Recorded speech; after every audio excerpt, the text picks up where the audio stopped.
When we get to the hospital, my heart rate's at 230 beats a minute, Wow.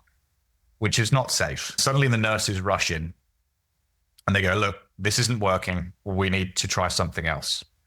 So what we're going to do is we're going to put you out and we're going to defibrillate your heart to stop it. And then we're going to defibrillate again to start it again. We're effectively going to reset your heart because if we don't, we're worrying you're going to cardiac.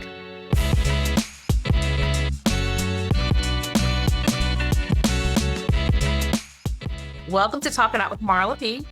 Today's guest is Jack Glennon. Jack is a professional coach with over 20 years of leadership experience across industries and continents.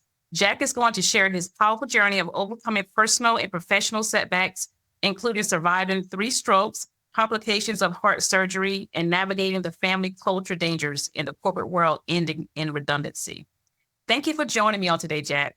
Thank you, Marla. It's an absolute pleasure to be here. Thank you. Thank you so much for your time. Before we go any further, do you mind sharing your story with my audience? Absolutely. I'll do a bit of a cut down version because that bio is long enough in itself. The organization I worked for was fantastic and I learned so much from so many people there. And when I talk about the dangers of the family culture in corporations and organizations, it's not to make people cynical or to go, don't go work for corporate, because there's great jobs out there. There's great companies out there. It's more to make people aware of the potential dangers so they're more corporately mature, more savvy, so they know what they're going into. Right. So how I learned this is through the journey of my time there and specifically around an incident with my health that happened. It kicked off back in 2019 where I was away with work on a bit of a conference. And in the evening, there was an incident where we were at dinner and I didn't feel quite right. And I ended up being rushed to hospital. And if anyone's been to A&E or ER, you know when you get there and they go, oh, what's your name? What's your details? Sit down. We'll see you in a while. That did not happen. I've lost this left side of my body feeling at this stage, which started when I was at the restaurant. I'm feeling fine. I'm talking coherently as I am now, but I'm leaning going, hi, how you going? And they immediately opened the door, rushed me in. A colleague came with me, and to be fair, to this day, I count him as he is as close to me as family. He stayed with me until about 3 o'clock in the morning that night, and he saw me at my lowest, and I've seen him at his lowest, and I would, if he needed me, I would go and see and be there for him in a heartbeat. He's For very sure. special. Very special. But they wheel me in, and I'm getting shirt ripped open, things put on me, wires, all sorts as they do, and I hear that someone mention the word stroke. Now, this is in my early 30s, and I'm someone who's been very active. Before this, I climbed Mount Kilimanjaro in Africa, scuba diving instructor. I've lived a very active lifestyle. So, Right. and in your early 30s, you kind of think you're made of magic and rubber. So to hear stroke, fear, absolute the purest form of fear and confusion one can imagine. For sure. The night continued and the symptoms and signs went away. As bad as it got to here where I lost the feeling of my tongue. I was talking like this. I ended up being discharged, and because they couldn't quite work out 100% what happened. They think it could have been that, but they wanted to get me to get more tests. Getting home, the next couple of months were more tests. And I was eventually told, look, you're young, you're fit, you're healthy. We can't quite work this out. You probably just had a hiccup. Carry on. Oh, my. Interesting, but you trust it, right? You trust the process. You go, okay. And also in your early 30s, there's an element of denial. And so what I did is I threw myself into work even more. 4 weeks after I got the result, got the sort of, you're okay, carry on, I determined that I would complete a Tough Mudder course, which is like this huge obstacle course, very tough, ironically. But it was my way of coping, going, my body's fine. I'm going to go and stretch it and push it to prove that my body's not smart at all. But it's how you, especially in your early 30s, especially guys, I think more so go, right, we're fine. We're just good, tough, going to be problem solving. So the smartest. Now, I was on aspirin for 6 months, which is a blood thinners element to it. So that was as a precaution. Okay. And then we go to January 2020. So we've gone from sort of March 2019 to January 2020. And I'm on a trip with a friend of mine in India. And he and I are driving a tuk-tuk in a race the length of India, which was an amazing experience. Oh, wow. But in the middle of nowhere, we're buying fuel and oil. And I'm walking away and I suddenly feel the same sensation and I get the taste. Marla, there's a taste that when it happens, I can't really explain it. It's like a metallic-y taste that comes in your mouth. Oh, wow. And I'm slowly going down, feeling, again, losing the feeling, losing strength, everything. No fear this time. I'm blue murder angry. I'm absolutely apocalyptic. My poor friend is going pale, going, what's going on? He knew the history, thankfully. Anyway, we get back to where we were staying. I knew I needed to take aspirin. I need to get my heart rate going. Because we're in the middle of nowhere, there wasn't an option to go to a hospital. So you kind of have to handle it. Now, normally people would go, okay, well, I need to get to the closest doctor and da-da-da-da-da. I wasn't going to do that because I'm stubborn. I was going to finish the race. So once I could walk, we finished the tuk-tuk race, fully knowing something's not right. Mm-hmm. When I got home, a lot of people think this is a bit weird, but I didn't tell my wife and I didn't tell my mum, who's back in the UK, what happened, because I knew something wasn't right and I knew they'd have lots of questions for me. I didn't tell work. I didn't tell my leader either. I needed to find out what was going on in my mind. So I went to my doctor, got further tests, and we found out, because I had a different neurologist who was amazing. God, she was phenomenal, that I'd in fact had 3 strokes. She showed me the scans, and on the right-hand side of my brain were 3, they almost looked like stars, like bright stars, where bleeds had occurred. Oh my goodness. When the third one was, who knows? Mm-hmm. So at least this gave me, and whilst that wasn't great news, it was in some ways a relief, because I was like, okay, now we know what it is. Right. Now we know what's caused it. So this is a stepping stone. So then I started to share with my leader and my wife and my mum. And then more tests continued going, what's caused them? Because again, relatively young, relatively fit, healthy, da-da-da. What we found out was that it was to do with my heart. When we're born, well, not when, we have a partition in our heart. When we're born, that partition has a flap that's open. And when we take our first breath, it goes shh and seals. Okay. For 30 odd years, mine had been doing that. Oh my goodness. Never got picked up at birth. So that had been picking up bits and pieces in your blood and then eventually causing strokes. Oh, wow. So at this point, obviously, then I'm going to solve the problem. So what was needed was heart surgery. And the amazing device, they created this, they have this fan-like device that they put it through your body and basically goes through one end, out the other, and sort of seals like that. So it's very, very smart, very clever. But if the timelines haven't connected just yet, we're now in March 2020. And in March 2020, COVID was kicking off. Right. So any tests were far more complicated because you had to get millions of different tests at the same time. No one was allowed to come with me because no one's allowed in the hospital except for me. Mm-hmm. And more complications would ensue. So I could go to the heart surgery. And the day after my heart surgery, I'm in hospital, I'm all wired up.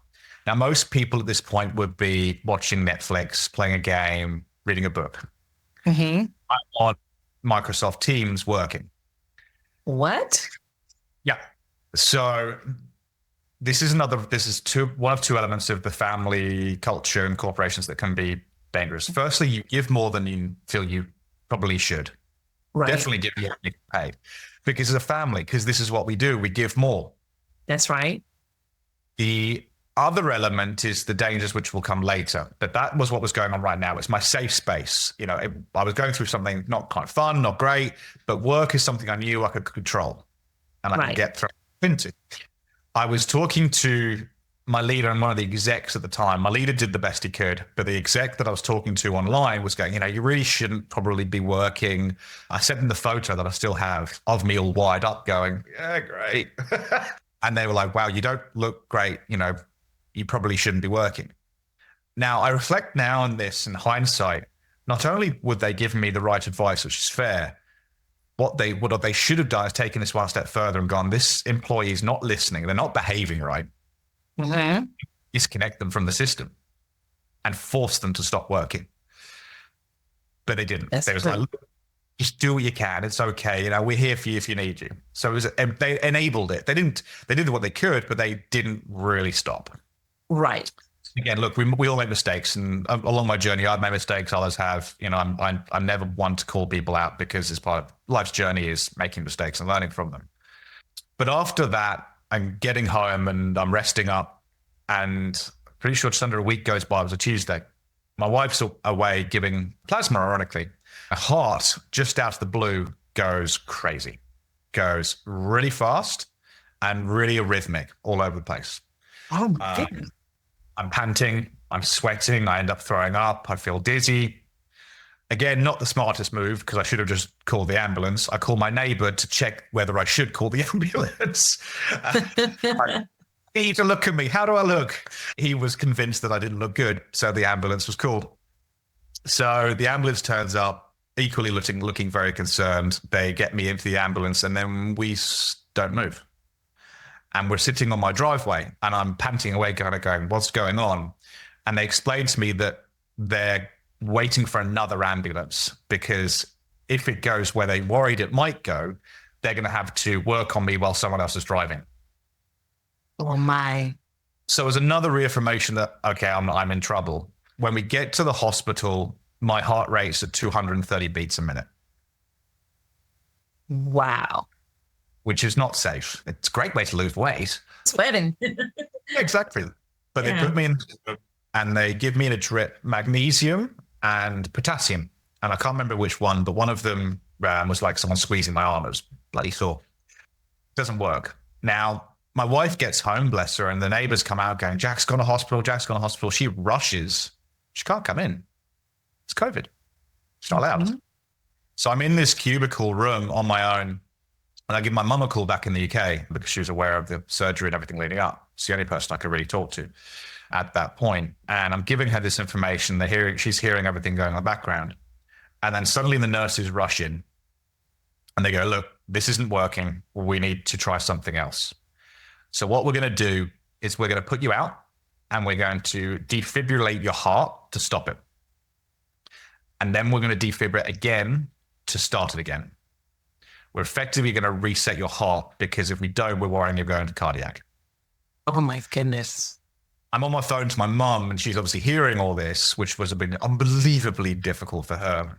And I effectively had to say goodbye to her at that point, because I don't know if I'm coming back or not. Right. Now, few people go, did you feel fear? Were you at peace with it? Terrified when I was talking to mum. The moment I put the phone down, it's a very, very weird feeling. Suddenly I was like, I'm fine. I'm ready. And it wasn't at peace with giving up or peace of dying or anything like that. It was, I use this metaphor that I got the sense that it was the one card I had to play. So I'm playing a game of cards, and the dealer's giving me one card, and it's face down. And that's the one card. And either I'd flip it and I'd take the chance and I might wake up, or I don't, and I'd give up and done. So in my mentality, I'm ready. All right, let's do it. I remember saying, I think I was verbally saying it actually at the time, I'm going to wake up. I'm going to wake up. I'm going to wake up. That's right. Thankfully I did. This repeated a few times. It got less severe, but that was Tuesday. The following Sunday, it happened again. I was 190 beats a minute. So I went in, potassium, magnesium. This time it was different. Weirdly sensation. They went, okay, we're going to have defibrillate. I was like, all right, bring it on. I'm ready. Done this before. Then I went in again, and it was almost like going to your local bar. It was, hi ladies, I'm back again. How is everyone doing? Oh, welcome. Good to see you. That next time, the third time, they couldn't defib me, because it was the Wednesday after they had already done it on the Sunday. Too short. And they said the risk was too high. Right. So following that, it got better and better over the course of time. And I was on the medication, and it was about managing that meds for about 6 months time, 6 months period. Basically, the heart became inflamed. It was really angry, and it was therefore the erratic heart rate and everything ensued.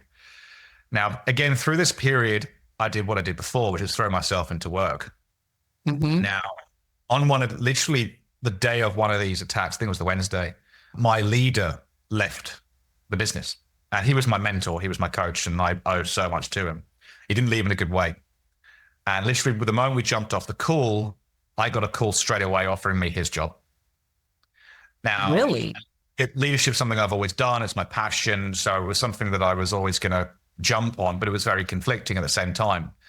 I ended up calling them back as I was heading to hospital going, I would like to accept the job, please, but I'll call you later. Oh, my. Oh, wow. Which, Talking about dedicated. Yeah. So you're getting a sense of mindset of where I was with it. Mm-hmm. Now, this obviously continued and ties in with what I've learned so much through the journey is the dedication went too far. I became very married to the role and married to the business. And I coach people now and say, love your job, don't love the company. Because the company doesn't love you back. And that's just life. That's just savage. That's fine. It got so much that it literally was part of my identity to a degree that people called me. So say I won't name the company, but say I worked for Nokia. People called me Nokia Jack. Wow. Which at the start, when I remember that I had a client who called me in an email and I was like, oh, that's really cool. That's wicked. But when you end up leaving that, you need to shed that bit of your identity. So I climbed the ladder, but worked more and more. And I was the biggest preacher and coach on work-life balance, but equally renowned at being the worst at doing it. To my own detriment. Again, we learn the best through our mistakes. And now what I do is use my own mistakes openly and coach those to prevent them from making the same, because I can see them before they even happen. So then we come on to right beginning of this year. And to a certain degree, I saw this coming along with a couple of other people.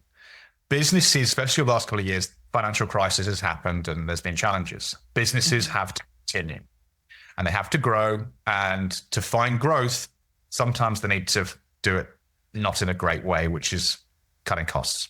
That's right. People. Now, when I talk to people, I go, what do you think is a family business? People go, oh, mum and pop deli down the road, a cafe in the middle of the city. I love that. We need more places like that. I think that's got so much heart and presence and brilliance. We also do need the corporate world. That's right. But the dangers of marrying those are twofold. One I've already mentioned, which is working more than you should and going over and above to your detriment.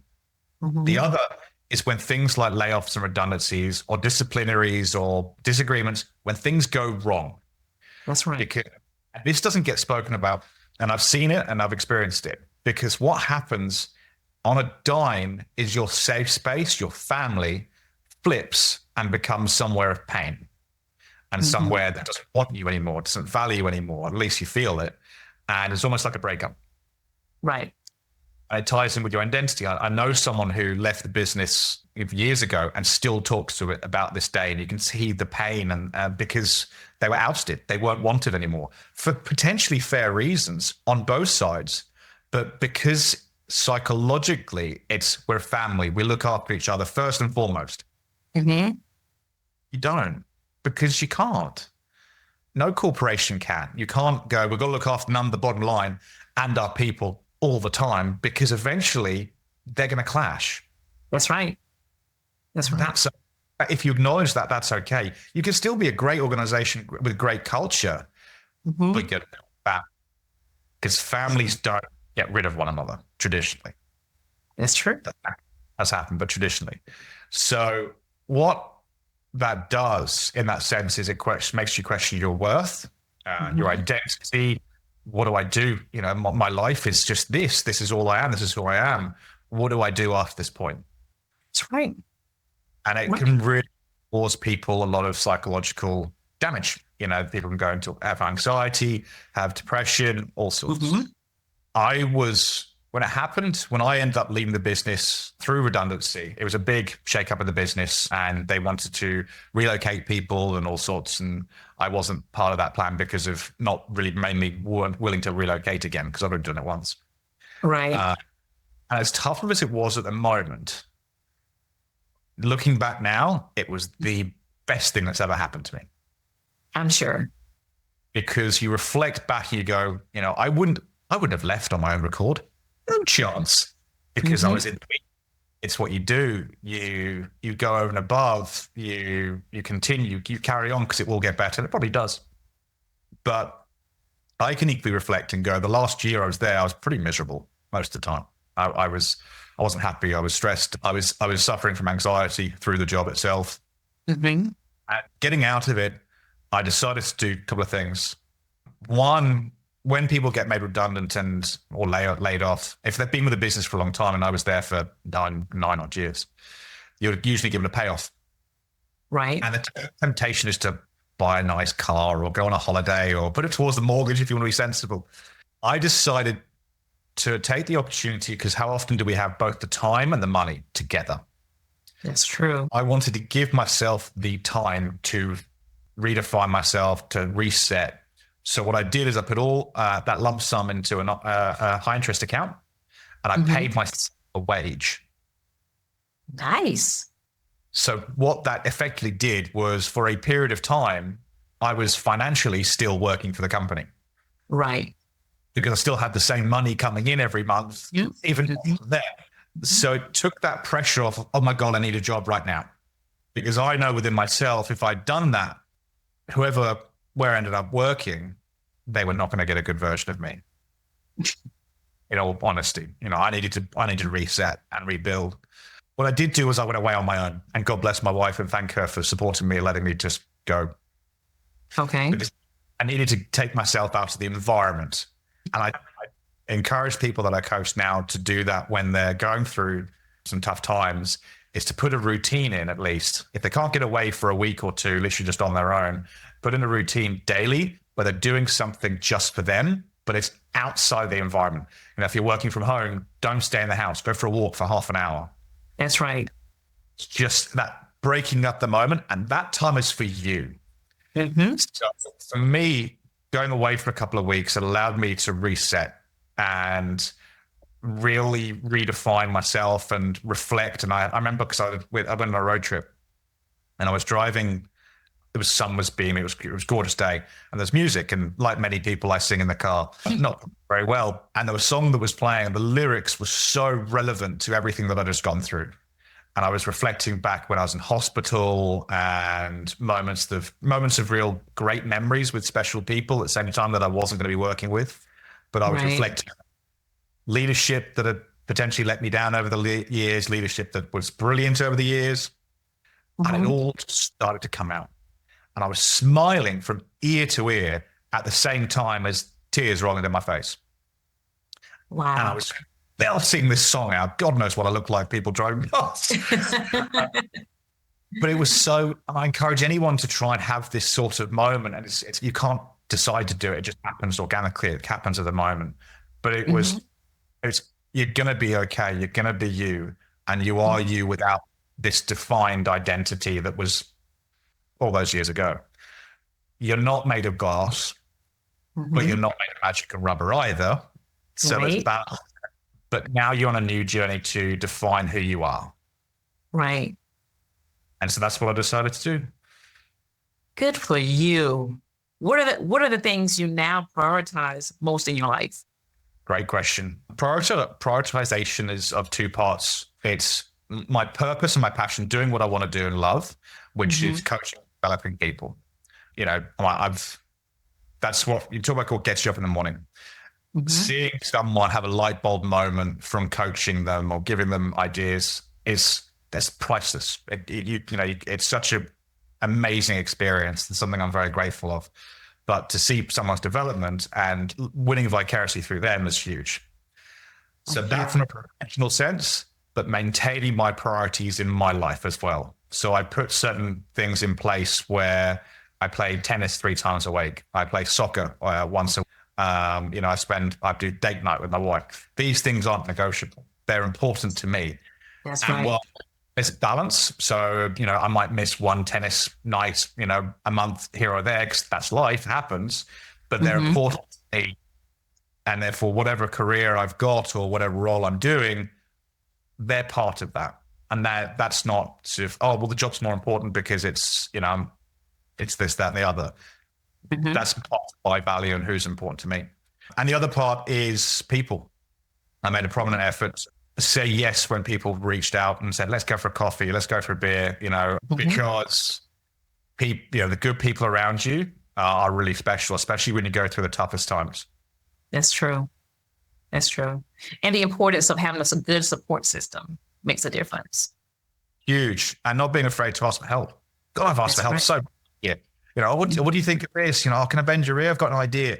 Yeah, absolutely. That's true. So how do you celebrate the small moments now compared to before your experience? I do that for starters. It's what I don't really believe in regrets, but if I could change anything, I wouldn't actually change the journey at all because it's who I am now. But I was appalling at celebrating the moments. I had so many moments in my career at the business that I won various awards, but I didn't spend at all the moment to stop and go, wow, this is amazing.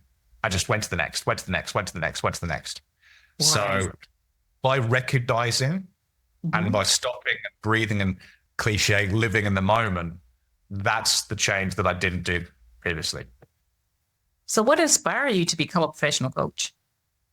Was it your experience, your illness? Experience of people. It was, again, coming out of this, it was reaching out to a friend of mine and asking for help and going, I want to really hone in on what my purpose and my drivers are.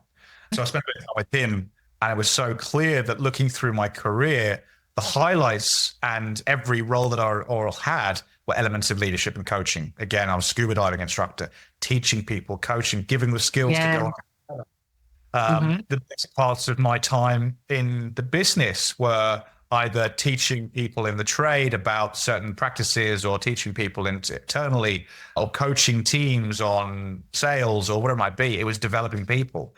One of my proudest moments was seeing someone in my team who I had basically onboarded and developed, see them win the number one person of the year within the business, within their category.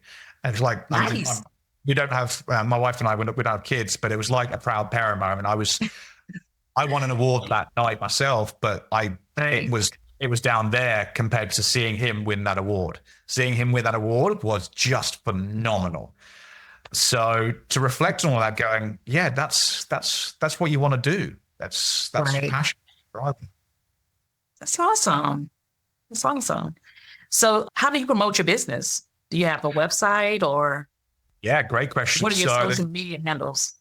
Yeah, so there's a couple of different elements. There's my own LinkedIn, my LinkedIn page, but also our Instagram and our website. So the company's called Glenn & P Coaching. That's quite long, so I shortened that when I did the website. Glenn & PC.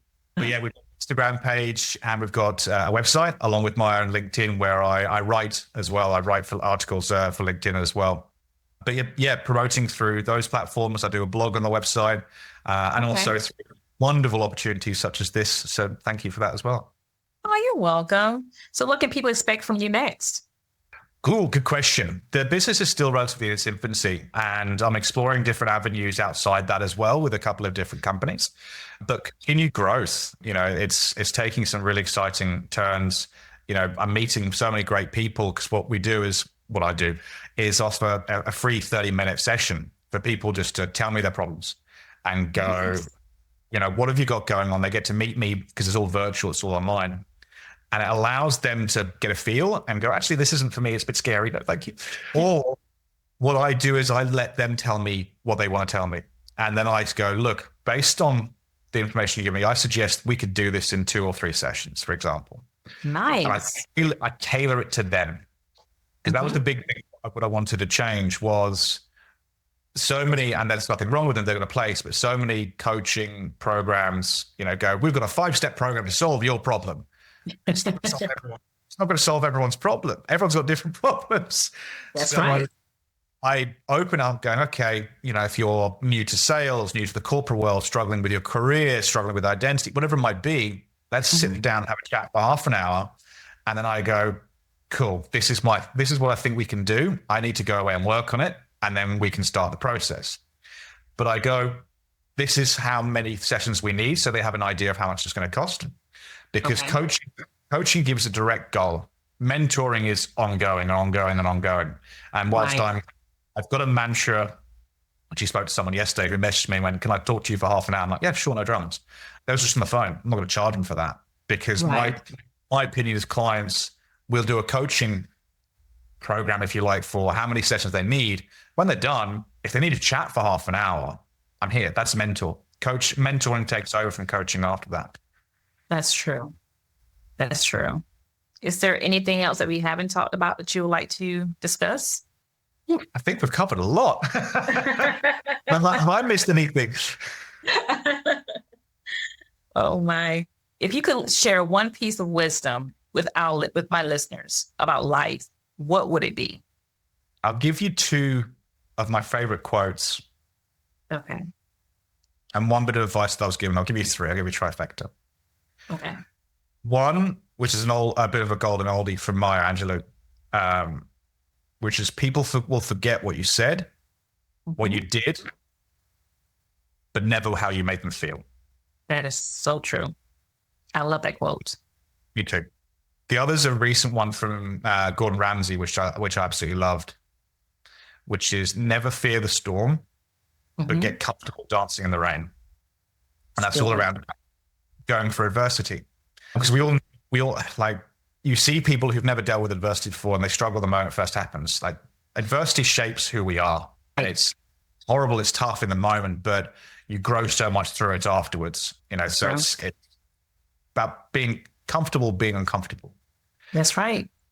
And the best advice that I was ever given, and I always share this one, is in your darkest and lowest of moments, lift up your head and have a look at the people that have stood up and the people that are closest to you. They are the truest reflection of who you really are. And I agree. Up that. I agree. Absolutely. 100%. Oh my goodness. Jack, it's been a pleasure meeting you. Thank you for choosing my platform to share your story. I don't take it for granted. I enjoyed talking to you and getting to know you better. You too. If you want to come back in the future, you're more than welcome. Just get in contact with me and we can set something up. Sounds fantastic. And thank you again. Before we leave, I would like to leave my listeners with my motto: when you see the need, plant the seed. Love it. Thank you. Thank you again. And you have a great night. My pleasure. You too. Thank you. Bye.